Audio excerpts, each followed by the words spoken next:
The tyrannical Irish government are trying to bring in digital ID or a digital wallet of life milestones by 2030. Of course I called it. Who has the footage? A video I put out a few weeks ago. I told you guys the government are aiming to put this out, and now 2 days ago they're rolling it out. They're giving a little tester to the people. The development comes as Public Expenditure Minister Jack Chambers secured government approval for the Digital Public Services Plan, which will be published next week. Let me tell you all, in Ireland, if you're an Irish man, woman or child, this is where we make our stand. We are going to deny this. We are going to resist this with every single thing we have in our body. Because if this is rolled out, it is finished. We are done for. The same as the UK are finished with their digital ID. They've resisted it. They tried to bring it out in Italy. They're resisting it as well. In Ireland, we will not take this digital ID. You understand? You corrupt, tyrannical government. We will not take this. Let's get into the article here. It says the government wants to introduce a digital wallet to store key milestones in people's lives for easier access. Do not be fooled by the language that's being used here. A digital wallet is the same as a digital ID. Wake up, people. We are living in end times here. This is horrendous. It says the plan sets out a roadmap to ensure that all public key services are available online by 2030. That means they're tracking everything about you. Then comes the credit scores. Then comes the CBBCs. Then comes the carbon scores. Then your life is finished. Your life is controlled. Every single aspect of your life is controlled. The departments are now being asked to review existing legislation and prioritize amendments or new laws to support the digital translation. The government spokesman said a key aspect of the plan is to digitalize all life events. There you go, guys. It's it. I'll be honest. I'm going to lose my phone. I don't know. I don't have a phone then, because I'm not going to allow this to come in and penetrate my life in any way whatsoever, and neither should you. The spokesperson said they would ensure key milestones in people's lives, such as starting school, learning to drive, starting a business, becoming a parent, or retiring, are all easier to manage and accessible for citizens. That's it, guys. That's the digital ID they're rolling out. I told you, it's happening in the UK. If you didn't think it's going to happen here, it's happening here now. It only took a few weeks. They rolled it out in the UK. Now they're rolling it out in Ireland. The goal of the plan is to reduce administration burden and improve your quality of life. There it is. There it is, guys. As soon as the government says we're the government and we're here to help, we're here to make your lives easier, just know you're about to lose some freedoms. They want to make this quality of life easier through a more integrated service delivery. A specific funding stream, the Public Services Digital Transformation Fund, will support the transition of all public services. So just understand, you won't be able to use a public service unless you have a digital ID.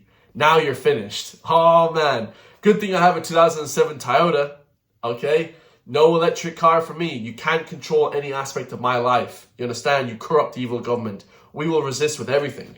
And hopefully the American government will come in and push back against this, because the EU is pushing all these agendas. We need the American government, we need Trump, we need all these different people to come in and save us. I heard Nicholas J. Fuentes recently say, just wait, Europe, we're coming to save you. Hopefully they come to save us, okay? Because we can't deal with any of this shit, guys. This stuff is a disaster. We do not want any of this, and I'm going to resist this to my last breath. And I'll tell you this, when we have this, as the Americans say, lads, give me liberty or give me death. You know what that means?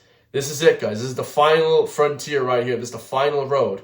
If this comes in, all of our lives are finished in Ireland. On to some more crazy news. We have here a gun factory uncovered by the Gardaí Síochána in Cork. All the criminals, all the Gardaí have the weapons, and the citizens of Ireland have no weapons. We're left to our fists and our own devices if any flipping attack comes to the country. Gardaí in Cork have uncovered what they described as a gun-making factory following an arrest of a man in North Cork last night. The man, who's in his 40s, was stopped by officers around 10:15 in Mallow and is found to be in possession of 3 handguns and ammunition. 3 handguns! One wasn't enough, like. Who was this guy with 3 handguns? John flippin' Wayne. Like, who was this guy? This is crazy. You only need 1 to defend yourself. 3 is just bizarre, guys. A follow-up search was carried out at a house in Douglas where Gardaí discovered firearms, ammunition, pipe bombs. That's not good. A number of decommissioned firearms and a large quantity of fireworks.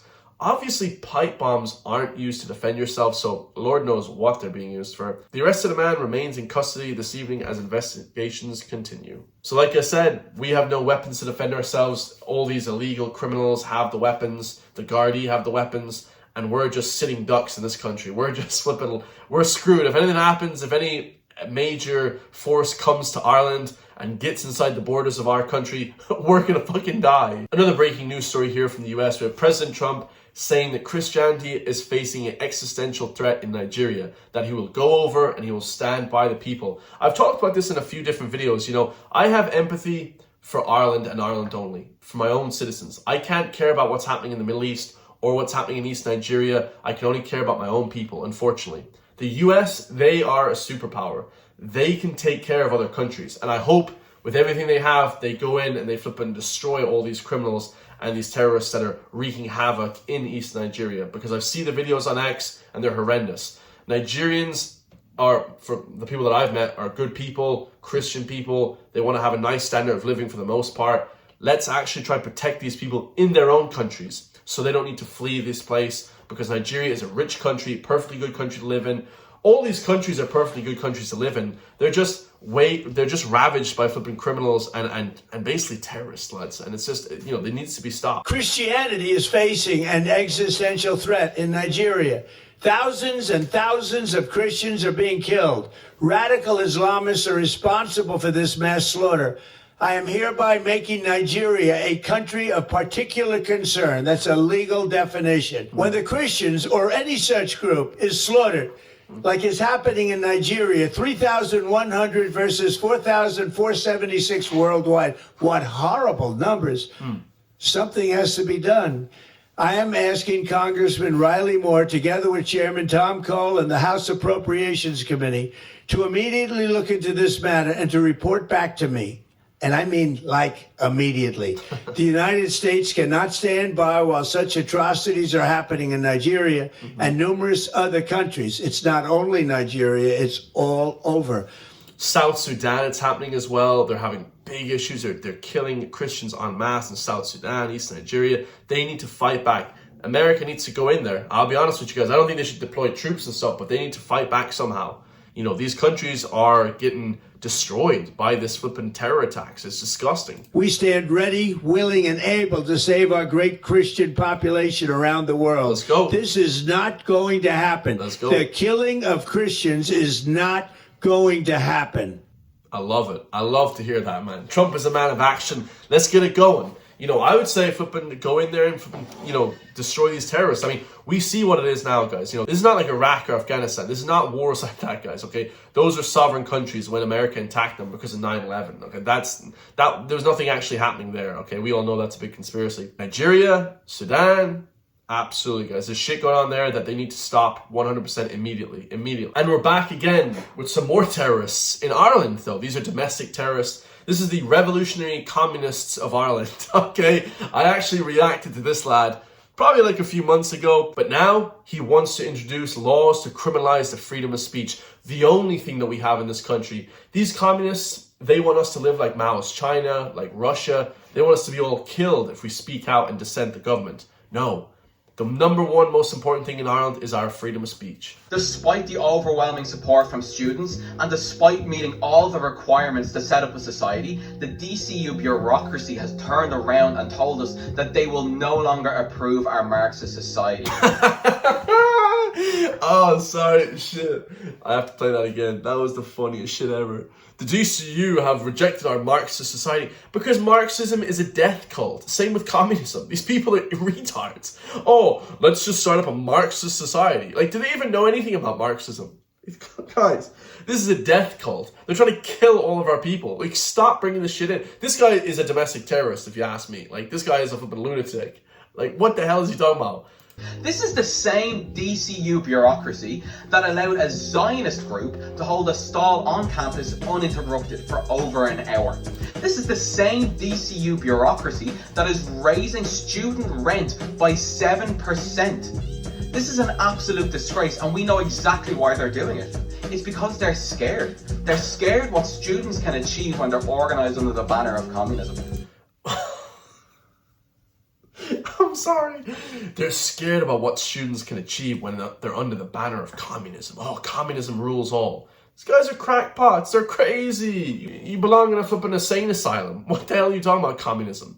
They're scared. The left wing are scared because the right wing are winning in this country. They're the ones that are scared. If you're a communist in DCU, if you want to help put an end to capitalism, if you want to help put an end to all of this bullshit, then you need to get organized with us. Help us build on DCU and help us build for a brighter future. Well, I admire his tenacity. I admire his drive, but not going to happen, lads. This stupid communist society, Marxist society, is not going to be let go rampant to DCU. DCU, good job. Okay, to let these nutcases believe in their own bullshit, okay? They want to get rid of capitalism. Like, ironically, he's saying this on TikTok, which is a flipping capitalist product, right? I mean, all these people that hate capitalism use capitalism every single day of their lives to literally have the highest standard of living that we've ever had. These guys are idiots. Let me know your thoughts on that. Thank God we have actual leaders in this world that are willing to fight back against these communist psychopaths, okay? I love you all. If you want to support me, hit the join link underneath the video. Become a member today for just €3 per month. Don't support Irish Independent or these mainstream news articles. Come support me. We're helping fight back against these lunatics, these woke lunatics. I love you guys all, like I said, and I'll see you all in the next one, man.